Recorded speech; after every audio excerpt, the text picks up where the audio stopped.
नमस्कार दोस्तों, दूरदर्शन की प्रस्तुति युवा समय में आपका बहुत बहुत स्वागत है। दोस्तों, विवेकानंद का मानना था कि शिक्षा ऐसी होनी चाहिए जिससे चरित्र का निर्माण हो, मानसिक विकास हो, बुद्धि का विकास हो और इंसान अपने पैरों पर खड़ा हो सके। उनका ये भी मानना था कि शिक्षा सिर्फ किताबों में नहीं है। आज के हमारे मेहमान गौरव जायसवाल ने शिक्षा के साथ कई क्रांतिकारी और दिलचस्प प्रयोग किए हैं, जिन्हें राष्ट्रीय ही नहीं अंतर्राष्ट्रीय स्तर पर भी सराहा गया है। स्वीडिश सरकार की तरफ से young connectors of future award, IIM Lucknow से Prerna award, Tata institute of social sciences से ipreneur award, global teachers meet से अनसंग हीरो अवार्ड जैसे कई पुरस्कारों से इन्हें और इनके काम को नवाजा गया है। इन्होंने अपने काम में और अपनी प्रगति में फेलोशिप को और स्पेशली विदेश में फेलोशिप को एक बहुत महत्वपूर्ण भूमिका माना है। तो आज हम बातचीत करेंगे खास तौर पर फेलोशिप्स के बारे में। गौरव, आपका इस शो में बहुत बहुत स्वागत है। शुक्रिया। सबसे पहले हम इसी बात से शुरुआत करते हैं कि आपके काम को इतनी सराहना मिली है, इतनी प्रशंसा मिली है, राष्ट्रीय ही नहीं अंतर्राष्ट्रीय स्तर पर भी। स्वीडिश सरकार ने आपको पुरस्कार दिया है, यूएन में आपको इंडिया की तरफ से डेलीगेट की तरह भेजा गया है। तो सबसे पहले आप ही के शब्दों में जानना चाहेंगे कि शिक्षा में आप क्या काम कर रहे हैं और किस तरीके से कर रहे हैं। जी, तो शिक्षा के क्षेत्र में जो मेरा काम है वो मोटे तौर पे हम लोग मैं और मेरी टीम, हम सारे साथी मिलकर के अनुभवात्मक शिक्षा के क्षेत्र में काम करते हैं। और अनुभवात्मक शिक्षा यानी ज़्यादातर जो हमारे देश में शिक्षा का काम है वो बहुत ज़्यादा क्लासरूम और किताबों पे आधारित और एक एकेडमिक प्रोसेस को वैसे ही समझा जाता है। लेकिन हम लोग जिस तरह से प्रयास कर रहे हैं वो ये है कि शिक्षा कैसे बहुत अनुभवात्मक हो, एक एक्सपीरियंशियल तरीके से कैसे बच्चों को कक्षा में पढ़ाया जा सकता है। और इस पूरे विचार को लेकर के विद्यार्थियों के साथ, इसी विचार को लेकर के शिक्षकों के साथ और इसी विचार को लेकर के समुदाय के साथ भी, क्योंकि सिर्फ ऐसा नहीं है कि शिक्षा किसी एक वर्ग का काम है, शिक्षा सिर्फ विद्यार्थियों का या शिक्षकों का काम है। जब तक इसको समुदाय भी स्वीकार नहीं करेगा, जब तक पेरेंट्स भी ये मानना शुरू नहीं करेंगे कि एजुकेशन जो है वो एक्सपीरियंशियल होनी चाहिए, तब तक बात वैसी होने नहीं वाली है। तो ज़्यादातर हमारा जो काम है वो एक्सपीरियंशियल लर्निंग के आसपास है। इसके साथ में एक और काम जो हम करते हैं, हमारी टीम करती है, वो है शिक्षा के क्षेत्र में संविधान और संवैधानिक मूल्यों का क्या योगदान है। क्योंकि जैसे हम देखते हैं एनसीईआरटी की किताबों में, गणित की किताब हो, विज्ञान की किताब हो, सिविक्स की किताब हो, हर किताब में संविधान का प्रियम्बल छपा होता है सबसे सामने। तो वो जो है वो एक कारण है उसका कि एक नेशनल करिकुलम फ्रेमवर्क है जिसके आधार पे ये तय हुआ कि क्या हमारे शिक्षा के उद्देश्य होंगे। उन उद्देश्यों के आधार पे फिर करिकुलम तैयार किया गया है। तो लेकिन ये जो बात है कि ये इसका उद्देश्य है कि हम संवैधानिक मूल्यों पे आधारित नागरिक तैयार कर सकें जो आगे चल कर के हमारे जो संविधान का सपना है वैसा देश तैयार कर सकें। तो इस बात को कैसे हम शिक्षकों तक लेकर के जाएं और ज़्यादा से ज़्यादा समुदाय तक लेकर के जाएं, ये एक हमारा काम है। हम कार्यशालाओं के माध्यम से और कैंप्स के माध्यम से, छोटे प्रोग्राम्स के माध्यम से शिक्षकों को एंगेज करते हैं, कहीं स्टूडेंट्स को एंगेज करते हैं। और प्रयास ये रहता है कि ज़्यादा से ज़्यादा कैसे हम संवैधानिक मूल्यों की समझ को और आपके दैनिक जीवन के काम में एक शिक्षक के तौर पे या एक विद्यार्थी के तौर पे कैसे हम संवैधानिक मूल्यों को जी सकते हैं, इस पे या जीते हैं, इस पे हमारा काम। जी बिल्कुल, मुझे भी लगता है कि एक्सपीरियंशियल लर्निंग या अनुभवात्मक शिक्षा जो है वो बहुत ही ज़रूरी है। मैंने भी जो चीज़ करके देखी, मुझे आज तक वो याद है और वो चीज़ें मैंने एकदम दिल तक सीखी हैं। अब मैं एक चीज़ समझना चाहूँगी कि आपने, मेरी जानकारी है कि इंजीनियरिंग करी है, तो इंजीनियरिंग की पढ़ाई से आपने शिक्षा पर ये जो स्विच किया, शिक्षा में आप काम कर रहे हैं, तो इस सफ़र के बारे में बताइए कि ये कैसे शुरुआत हुई।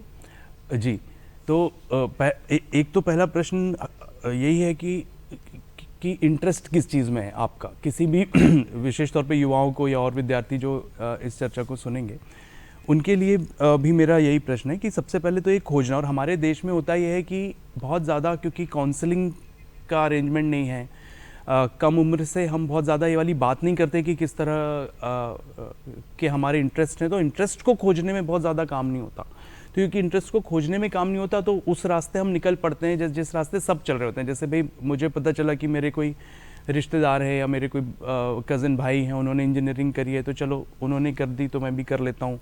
इस तरीके से निर्णय लिए जाते हैं और उसी रास्ते हम भी बढ़े। मैं छोटे शहर से आता हूँ, सिवनी से आता हूँ मैं, और वहाँ बहुत ज़्यादा इस तरीके की काउंसलिंग का अरेंजमेंट तब मेरे पास भी नहीं था। तो जो मैंने पढ़ाई की वो मैंने इंजीनियरिंग करी, लेकिन उसके बाद फिर मुझे समझ में आया कि मेरा इंटरेस्ट जो है वो एजुकेशन में है।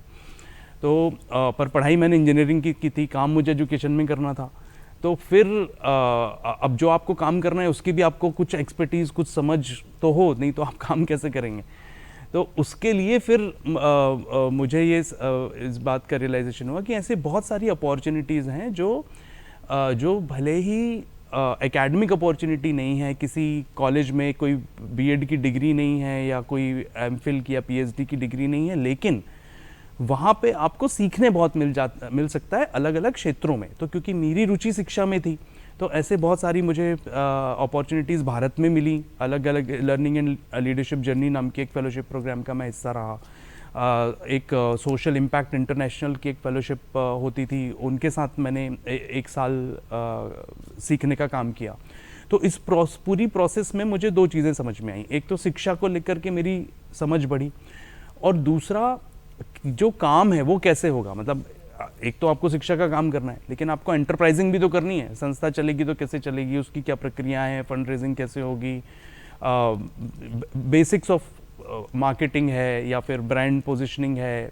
तो इस तरीके की चीज़ें भी जो है वो इन पूरे अनुभवों से मुझे सीखने को मिली। तो ये जो पूरा ट्रांजिशन है उसमें बहुत बड़ा रोल ये जो नॉन एकेडमिक लर्निंग स्पेसेस हैं, जिसको आप जो फेलोशिप्स हैं, इंटर्नशिप्स हैं, इस तरीके के जो अपॉर्चुनिटीज़ हैं, उनका एक बहुत बड़ा इसमें योगदान रहा।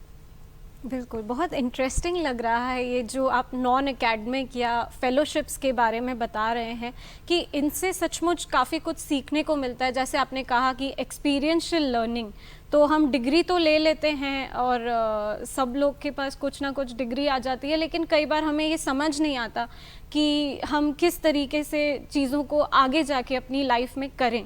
तो जो आपने बताया फेलोशिप्स के बारे में, हम इसी पर और बातचीत करना चाहते हैं कि और किस तरीके की, जैसे आपने बताया कि आपने विदेशों में भी कई फेलोशिप्स करी हैं, यूएस में करी है, स्वीडन में करी है।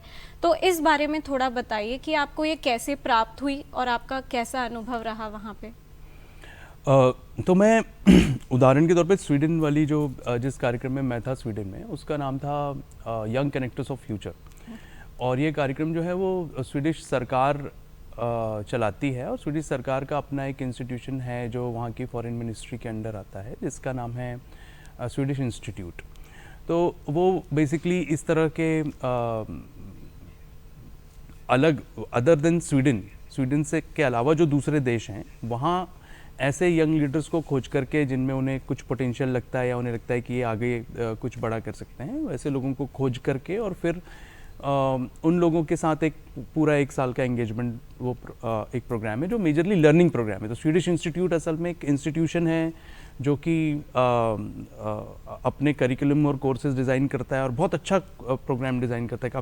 काफ़ी लर्निंग एक्सपीरियंस है उसमें, और फिर अलग अलग देशों से वो लोगों को बुला करके और फिर वहाँ पर रेसिडेंशियल प्रोग्राम के माध्यम से इस पूरे कार्यक्रम को चलाते हैं। तो इसके बारे में जो मुझे जानकारी मिली वो शायद मुझे लगता है कोई इसी कार्यक्रम के पुराने एलुमनी थे, उन्होंने ईमेल के थ्रू मुझे जानकारी दी थी, और वहाँ से फिर मेरे पास जानकारी आई। एक उसकी बेसिक उन्होंने एक इन्फॉर्मेशन फॉर्म ऑनलाइन अवेलेबल था, मैंने वो फिल किया और उसके बाद फिर उन्होंने मुझे अप्रोच किया कि हम एक इंटरव्यू कॉन्वर्जेसन कर सकते हैं क्या। उस 1.5-2 घंटे के इंटरव्यू कॉन्वर्जेसन के बाद उन्होंने फिर जो भी उनकी एक शॉर्ट लिस्टिंग प्रोसेस होती है वो तय की। तो इस तरीके से बहुत सारे जैसे जिस कार्यक्रम में मैं था वहाँ पे फिल्म मेकर्स भी थे, वहाँ पर सोशल एंटरप्रेन्योर्स भी थे, वहाँ पे लॉयर्स भी थे, वहाँ पे जर्नलिस्ट भी थे, वहाँ पे एक्टिविस्ट भी थे, वहाँ पे पॉलिटिशियंस भी थे। तो अलग अलग फील्ड के जो लोग हैं, जो अलग अलग देशों में अलग अलग फील्ड का काम कर रहे हैं, कोई प्रोफेसर है, कोई एकेडमिक है, तो इस तरह के लोगों के साथ मिलकर के एक जगह पे जब आप रहते हैं तो फिर आपका एक अनुभव तो जो है वो उस कार्यक्रम का अनुभव है कि भाई कार्यक्रम का कंटेंट क्या है, वहाँ पे किस तरीके के कोर्सेज डिलीवर हो रहे हैं। लेकिन उसके साथ फिर एक बात ये भी होती है कि जब आप बहुत सारे अलग अलग तरह के लोगों के साथ रहते हैं, मिलते हैं, उनके साथ जुड़ते हैं, दोस्ती करते हैं, तो फिर एक आपकी पर्सनल ग्रोथ भी होती है और बहुत तरह से आपको एक्सपोजर प्राप्त होता है। तो ये एक तरीके का पर्सनालिटी डेवलपमेंट कोर्स कहा जा सकता है जिससे आपका होलिस्टिक लर्निंग हो आपकी। और हाँ बिल्कुल, इसको बल्कि पर्सनालिटी डेवलपमेंट की बजाय लीडरशिप डेवलपमेंट कोर्स कहा जाता है एक बड़े एरिना में। और उसका रीज़न ये है कि जो पर्सनालिटी ट्रेट्स हैं और लीडरशिप ट्रेट्स हैं उस इनमें यदि कंपेयर करें तो ज़्यादातर ये लीडरशिप ट्रेट्स को और आगे लाने का या और उभारने का काम करते हैं। तो जैसा आपने बताया कि आपको जो जानकारी मिली वहाँ के एक एलुमनाई से मिली, लेकिन जो युवा हैं जो हमारा शो देख रहे हैं, हमारे देश का युवा है, तो कई बार जानकारी का अभाव होता है, जान नहीं पाते, या हम उन लोगों को नहीं जानते जो शायद ऐसी फेलोशिप्स करे हुए हैं। तो उन लोगों के लिए आप क्या बताएंगे कि कैसे हम इन फेलोशिप्स के बारे में जानकारी ले पाएँ?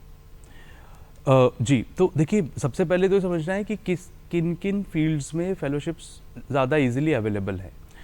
अभी बहुत सारे फील्ड्स में फेलोशिप्स अवेलेबल नहीं, और इसमें मैं सिर्फ फेलोशिप नहीं, मैं इसमें इंटर्नशिप को भी जोड़ना चाहता हूँ कि क्योंकि इंटर्नशिप्स भी बहुत इंपॉर्टेंट हिस्सा है। और अभी ये जो हमारी न्यू एजुकेशन पॉलिसी आई है एनईपी में इंटर्नशिप जो है वो ग्रेजुएशन के साथ भी कंपलसरी हुआ है। तो एक बहुत अच्छी अपॉर्चुनिटी है कि कुछ लोग इंटरनेशनल इंटर्नशिप भी करके आ सकते हैं और वो भी भारत में उनकी जो डिग्री होगी उसमें काउंट होगा।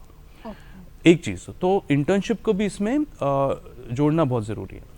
अब इसकी जानकारी कहाँ से मिले, तो उसके पहले ये समझते हैं कि किन किन फील्ड्स में फेलोशिप्स बहुत इजीली अवेलेबल है। जैसे लॉ के फील्ड में बहुत इजीली फेलोशिप्स अवेलेबल है, मीडिया के फील्ड में बहुत इजीली फेलोशिप्स अवेलेबल है, सोशल एंटरप्रेन्योरशिप के फील्ड में फेलोशिप्स बहुत इजीली अवेलेबल है, एंटरप्रेन्योरशिप के फील्ड में फेलोशिप्स बहुत इजीली अवेलेबल है, स्पोर्ट्स के फील्ड में फेलोशिप्स बहुत इजीली अवेलेबल है, फिजियोथेरेपी में जो स्पोर्ट्स फिजियोथेरेपी है उसमें काफ़ी सारी फेलोशिप्स अवेलेबल हैं। तो ये कुछ ऐसे फील्ड्स हैं, पॉलिटिक्स के फील्ड में अवेलेबल है। तो इस तरीके के बहुत सारे जो एक तरीके से जो लीडरशिप ट्रेट वाले प्रोफेशंस हैं, लॉयर्स हैं, आपके जर्नलिस्ट्स हैं, फिल्म मेकर्स हैं, फिल्म मेकिंग में काफ़ी कुछ ये अवेलेबल है। तो ये जो सारा इस तरीके के प्रोग्राम्स हैं, इसमें आपको अंतर्राष्ट्रीय स्तर पे बहुत सारे प्रोग्राम्स मिलेंगे। इनको खोजने के लिए अब कुछ अच्छी वेबसाइट्स भी हैं जो ऑनलाइन आपको सोर्सेज हैं। जैसे मैं एक दो का यदि नाम लेना चाहूँ तो एक letmeknow.com हुआ करता था, यूथ अपॉर्चुनिटीज़ नाम की एक वेबसाइट है, यूथ अपॉर्चुनिटीज़, जो बहुत अच्छी वेबसाइट है। उसमें काफ़ी सारा कंटेंट मिल जाता है। आप जनरली गूगल पे भी लिखेंगे fellowships in India, fellowships for Indian citizens, इसमें बस खोजने की बात है कि अभी भी ये क्योंकि ज़्यादातर इंटरनेशनल स्पेस में होता है, तो हर बार हर फेलोशिप के लिए भारत के युवा एलिजिबल होंगे ये ज़रूरी नहीं है।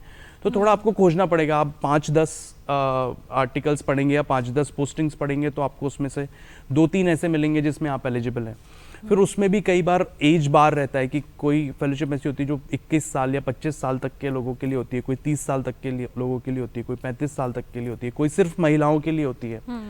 तो या कोई सिर्फ ग्रामीण क्षेत्रों के लोगों के लिए, कोई सिर्फ शहरी क्षेत्रों के लोगों के लिए। तो जैसे मान लीजिए कोई अर्बन डेवलपमेंट में जर्नलिज्म की फेलोशिप है, तो वो फिर शहरी क्षेत्रों के लोगों के लिए होगी। तो आपको थोड़ा सा उसको खोजना पड़ेगा, और उसका रीज़न ये है कि अभी के समय में जो अवेलेबल वेबसाइट्स हैं या फिर सोर्सेज ऑफ इंफॉर्मेशन है वो बहुत ज़्यादा छटे हुए नहीं हैं। तो आपको उसको खोज करके और फिर उसको छांट के अपने लिए निकालना पड़ेगा। लेकिन ये खोजना भी अपने आप में बहुत अच्छी जर्नी है, बहुत अच्छी यात्रा है।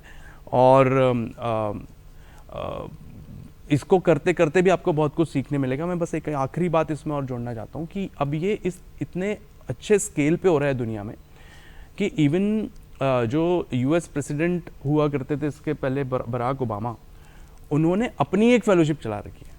तो वो हाँ, तो ओबामा फाउंडेशन एक फेलोशिप एक नहीं कम से कम 3 फेलोशिप चला के रखे हैं उसने, जिसमें एक में तो उन्होंने वहाँ की बड़ी यूनिवर्सिटीज़ के साथ, जहाँ तक मुझे याद है यूनिवर्सिटी ऑफ शिकागो और कोलंबिया यूनिवर्सिटी के साथ उन्होंने टाई अप किया है, जिसमें वो 1 साल का पूरा प्रोग्राम भी ऑफर करते हैं यूएस में कि आप वहाँ पे जाइए, पढ़िए भी, और ना सिर्फ एक ये फेलोशिप प्रोग्राम है, साथ में वहाँ की जो इन यूनिवर्सिटीज़ जिनके साथ उनका टाई अप है वहाँ से आपको डिग्री भी मिलेगी।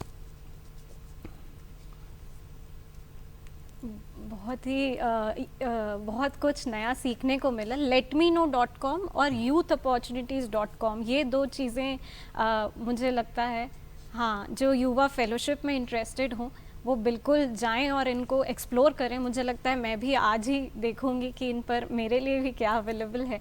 अब हम ये जानना चाहते हैं कि जैसे आपने बताया कि स्वीडन में आपने फेलोशिप करी है, तो और भी आपने कई देशों में फेलोशिप्स करी है, तो उनके कुछ अनुभव, यूनाइटेड स्टेट्स में भी आपने एक फेलोशिप करी है। जी तो यूएस में मैंने फेलोशिप नहीं की, यूएस बेस्ड एक फेलोशिप का मैं हिस्सा था जिसका ऑपरेशंस इंडिया में हुआ था। स्वीडन में मैं रहा हूँ, और फिनलैंड में मैंने एक इनफॉर्मल स्टडी करी है फिनलैंड के एजुकेशन सिस्टम पे। तो क्योंकि वहाँ की शिक्षा व्यवस्था को लेकर के काफ़ी चर्चाएं हैं दुनिया में, तो और मेरा काम क्योंकि शिक्षा का है, तो वो मेरा एक बहुत इंटरेस्ट था कि क्या कि फिनलैंड की शिक्षा, जिसको स्कूली शिक्षा विशेष तौर पे, जिसको लेकर के पूरी दुनिया में चर्चा है, तो वो कैसी है, वहाँ पे क्या चीज़ें हो रही हैं, वो लोग ऐसी क्या प्रैक्टिस कर रहे हैं जिससे वहाँ कुछ नया हो रहा है जिससे हम सीख सकते हैं, भारत में भी वो प्रैक्टिसेस लेके आई जा सकती हैं। तो वो मैंने फिनलैंड में मैं उसका हिस्सा था। साथ ही साथ कुछ और इंटरनेशनल एक्सपोजर्स हैं जिनका मैं और हिस्सा रहा, जो शायद मैं मेंशन करना पसंद करूँगा।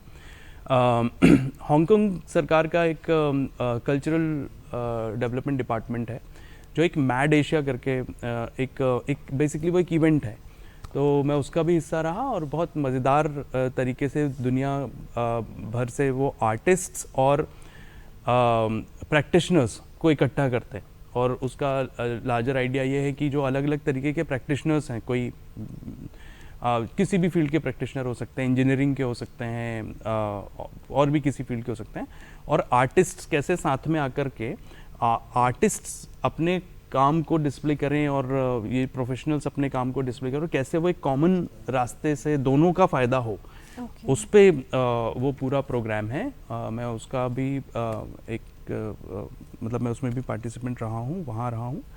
और यूनाइटेड नेशंस का जो सस्टेनेबल डेवलपमेंट गोल्स हैं, उसको लेकर के एक ग्लोबल इवेंट होता है जिसका नाम है अनलीश, जिसमें लगभग 100 देशों से लोग होते हैं, यंगस्टर्स होते हैं बेसिकली, जो अलग अलग तरह से काम करने वाले लोग हैं।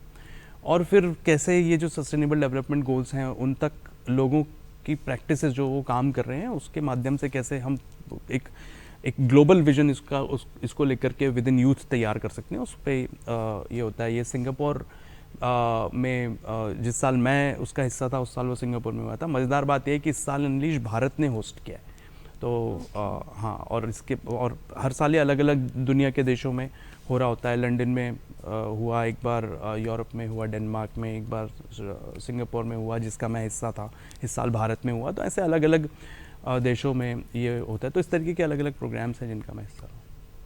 बिल्कुल। तो आपने जैसा बताया कि आपने फिनलैंड के शिक्षा प्रणाली का बहुत गहराई में अध्ययन किया है, तो ऐसी कौन सी बातें थी जो आपको गौरतलब लगी, या आपको लगा कि ये अगर भारत में लाई जाए वहाँ की शिक्षा प्रणाली से, तो भारत का भी फ़ायदा होगा, इस तरीके का कुछ? ये बड़ा आपका मज़ेदार क्वेश्चन है कि फिनलैंड में की शिक्षा व्यवस्था में ऐसा क्या है जो हमारे काम आ सकता है। तो मैं आपको बताता हूँ मुझे क्या लगा जब मैं फिनलैंड गया।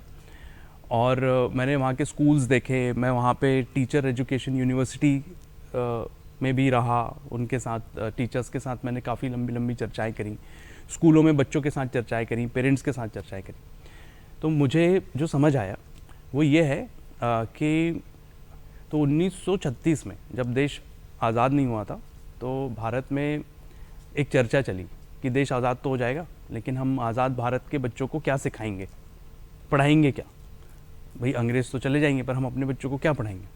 तो महात्मा गांधी जी ने उस पर एक व्याख्यान दिया और उस व्याख्यान में उन्होंने कहा कि हम अपने बच्चों को चरखा चलाना सिखाएंगे। तो और फिर उन्होंने उसको एक्सप्लेन किया कि जब बच्चे चरखा चलाना सीखेंगे तो पहली चीज़ वो सीखेंगे कौशल, कि भाई चरखा चलाना तो आ जाएगा, एक स्किल आ जाएगी तो कम से कम जीवन में उनका जीवन यापन हो जाएगा, रोज़गार से वो लग जाएंगे, पहली चीज़। दूसरा सर्कुलर मोशन सीखेंगे, भाई साइंस सीखेंगे, मोशन को सीखेंगे, मैथ सीखेंगे, मेजरमेंट सीखेंगे कि कितने कपास से कितना सूत बन रहा है और कितने का उन्होंने खरीदा, कितने का उन्होंने बेचा। और सबसे ज़रूरी बात गांधी जी ने कही कि इससे बच्चे जो हैं वो समाज में गैर बराबरी पहचानना सीखेंगे कि कैसे अंग्रेज़ जो हैं वो हमारे किसानों को सही दाम नहीं दे रहे हैं, लेकिन उन्हीं का कपड़ा जो है वो मैनचेस्टर की मिलों से आता है और महंगे दामों में बिकता है। तो फिर यही बच्चे जो है वो आज़ादी के आंदोलन में भारत के सिपाही बनेंगे। मैंने फिनलैंड में ये देखा कि उन्होंने लगभग गांधी जी की बात मान ली है। तो फिनलैंड में उनका जो एजुकेशन सिस्टम है वो बिल्कुल ऐसा ही स्किल बेस्ड एजुकेशन, जिसको स्किल बेस्ड एजुकेशन कहना चाहिए कि आप करते हैं, कोई काम करते हैं फिर सीखते हैं। और अभी मज़ेदार बात है कि उन्होंने करिकुलम अपना लगभग करिकुलम फ्री कर दिया है एजुकेशन को। तो जैसे हमारे यहाँ कोर्स होता है, करिकुलम होता है, अब वहाँ पे करिकुलम लगभग करिकुलम फ्री जैसा एजुकेशन है। टीचर्स के पास बहुत पावर है कि वो अपने क्लास का करिकुलम खुद डिसाइड करते हैं, बच्चों के साथ बात करके डिसाइड करते हैं। तो और हर स्कूल जो है वो बहुत मज़ेदार उसमें सुविधाएं हैं, सिलाई की जगह है, खेलने की जगह है। और एक और मज़ेदार चीज़ मैंने देखी कि जैसे हमारे देश में ग्रामीण क्षेत्र हैं, शहरी क्षेत्र हैं, तो शहरी क्षेत्रों के स्कूलों में ज़्यादा अच्छा इंफ्रास्ट्रक्चर होता है, ग्रामीण क्षेत्रों में कम होता है। वैसा ऐसा नहीं है कि वहाँ नहीं है, वहाँ भी है, वहाँ भी ग्रामीण क्षेत्रों में ऐसा ही स्थिति है कि शहरी क्षेत्रों के स्कूलों में ज़्यादा सुविधाएं हैं, ग्रामीण क्षेत्रों में कम है। लेकिन उन्होंने एक बड़ा मज़ेदार काम किया। उन्होंने क्या किया है कि 5 स्कूलों के बीच में एक सुविधा बना दी है, एक फैसिलिटी बना दी है, बड़ी फैसिलिटी। और उस फैसिलिटी में सारी चीज़ें हैं। वहाँ पे स्पोर्ट्स लाइब्रेरी, आपका स्किल सीखने की जो चीज़ें हैं, अलग अलग कारपेंट्री, डिज़ाइन, इस तरीके के जो सारे स्किल सब्जेक्ट्स हैं उनका एक सेंटर है और उसको अलग अलग स्कूल जो हैं वो समय समय पे एक्सेस कर सकते हैं। तो एक चीज़। और दूसरा एक और मुझे मज़ेदार बात ये लगी कि वहाँ जो वहाँ की जैसे जो म्युनिसिपल बॉडीज़ हैं, जो पंचायत जिनको आप वहाँ काउंटी कहते हैं, तो इस तरीके की जो बॉडीज़ हैं उनका बहुत बड़ा रोल है एजुकेशन में। वो मिल के काम करते हैं। यानी जैसे मैं एक स्कूल के साथ एक प्रोजेक्ट में सिटी लाइब्रेरी किया, तो स्कूल का प्रोजेक्ट है, सिटी लाइब्रेरी जो है वो चलाता कौन है? म्यूनसिपैलिटी चलाती है, लेकिन म्यूनसिपैलिटी के जो एम्प्लॉयज़ हैं वो बड़ा इन्वॉल्व हैं एजुकेशन में। तो एक एजुकेशन का पूरा एक माहौल, एक पूरा सिस्टम एजुकेशन के लिए काम करता है। तो ये मुझे वहाँ पे बहुत इंटरेस्टिंग बात लगी। बहुत ही इंटरेस्टिंग। मुझे लगता है कि भारत में भी इस तरीके का कहीं हद तक हम कोशिश कर रहे हैं। एनईपी अभी आया है। तो आखिरी जाते जाते बस यही पूछना चाहूँगी कि जैसे हमने शुरुआत में कहा कि विवेकानंद के लिए शिक्षा है जो चरित्र का निर्माण कर सके, तो एक लाइन में आपके लिए शिक्षा क्या है? ये बहुत बड़ा प्रश्न है और इससे मुझे नहीं पता मैं एक लाइन में जवाब दे सकता हूँ कि नहीं। लेकिन विष्णु पुराण का 16वां अध्याय कहता है सविद्या विमुक्ते, शिक्षा वो है जो मुक्त करे। तो हमें अपने डरों से, अंधविश्वास से मुक्त करे, हमारे अंदर से उस व्यक्ति को निकाल करके बाहर लाए जो हम हो सकते हैं। उस मुक्ति का नाम शिक्षा है। आज की इस बातचीत से मुझे बहुत कुछ सीखने को मिला। तो दोस्तों, आपने देखा कई बार हम सीमित सोचते हैं और अपने दायरे को भी बहुत सीमित कर लेते हैं, लेकिन अगर हम out of the box thinking करें तो हमारे लिए भी संभावनाएं एकदम अपार हो जाती हैं। जैसा आज हमने देखा कि फेलोशिप्स और ये चीज़ें जो हमें बचपन से बताई नहीं जाती है, हम वही डॉक्टर, इंजीनियर, लॉयर, हमें वही बनना है, लेकिन एक्सपीरियंशियल लर्निंग और ये सब हमारी ज़िंदगी में कितना इम्पॉर्टेंट है, आज मैंने सीखा out of the box thinking के एक जीवित उदाहरण से मिलकर। तो गौरव, आप हमारे स्टूडियो में आए, आपका बहुत बहुत धन्यवाद। मुझे बहुत कुछ सीखने को मिला और मुझे उम्मीद है हमारे दर्शकों को भी बहुत उपयोगी लगी होगी आज की बातचीत। तो दोस्तों, अगर आपको लगता है कि आपके पास भी ऐसा कोई टैलेंट है या आप हमारे साथ कुछ शेयर करना चाहते हैं तो हमें ज़रूर लिखें। हमारे साथ बने रहने के लिए बहुत बहुत धन्यवाद। नमस्ते।